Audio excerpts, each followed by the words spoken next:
দাদা বল। বলছি তুই সুস্থা চল, আমি একবার আসছি। যাই, তো জোড়াই ঘর। ঠিক আছে।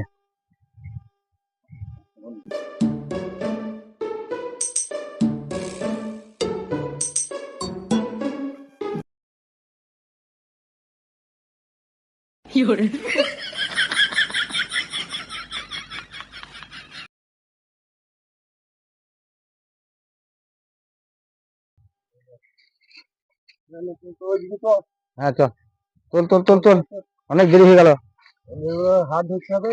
হ্যাঁ হাট ধরতে হবে, অনেক দেরি হয়ে গেল। তো গেছি অত দেরি করে, দেরি করে গেও। কাজে গিয়ে চলবে। বেশ, হাতে তুলতে হবে, হাত ধরতে হবে রে বাবু। হ্যাঁ ঝোলা ভরছি। হ্যাঁ হ্যাঁ, আমি একবার আসছি, পেটটা পেটে খুব কতবার তো ছেলে তাড়াতাড়ি আসবি।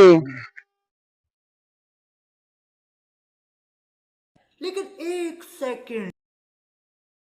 আমি ঠিক ঠিক রে। কতবার পেচ্ছাপ লাগে রে তোর? হ্যাঁ কতবার পেচ্ছাপ লাগে? শুধু পেচ্ছাপ, শুধু পেচ্ছাপ। ছেলে বারবার কোথায় যাচ্ছে, কতবার পেচ্ছাপ করে? দেখতে আসি তো আমি একবার, দেখতে আসি তো ছেলেটা কি করছে, বারবার পেচ্ছাপ করতে যাচ্ছে। একবার দেখতে আসি তো আমি,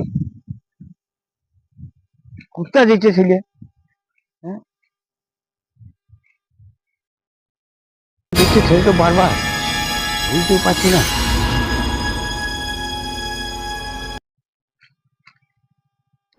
लेकिन ये साला कर क्या रहा है यहाँ पे? হ্যাঁ কি লেবার? একবার আসছি বুঝলি। আবার শোন, আমি বুঝতে পারছি তুই বারবার বিড়ি খেতে যাচ্ছিস। শোন, এলে বিড়ি তোলে দুজনে মিলে ধরা খাই, দুজনে মিলে বিড়ি খাই নাকি তুমি? তুই খা, আমি জানি তুই পেঁচা করে নাম করে বারবার বিড়ি খেতে যাচ্ছিস। চল চল, আর কাজ কামাই করে আমরা বড় হয়ে গেছি, দুজনে মিলে বসে বসে বিড়ি খাবো। চল বস, একসঙ্গে খেতাম, অত লজ্জা শরম করে লাভ নাই। এখন কাজ কামাই হয়েছে, হাত ধরতে হবে। বিড়ি চা না শশা তোল, অসুবিধা নাই। তাহলে বুঝতে লাভ নাই, হুম একসঙ্গে সুযোগ তুলি। চল, বিড়ি খাওয়া হবে, সুযোগ তুলে হবে, কাজ করে লাভ। নকি ঢুকিয়ে বারবার ওই পেচ্ছাপ করতে যাবো, পেচ্ছাপ করতে যাবো, আমি বুঝতে পেরেছি।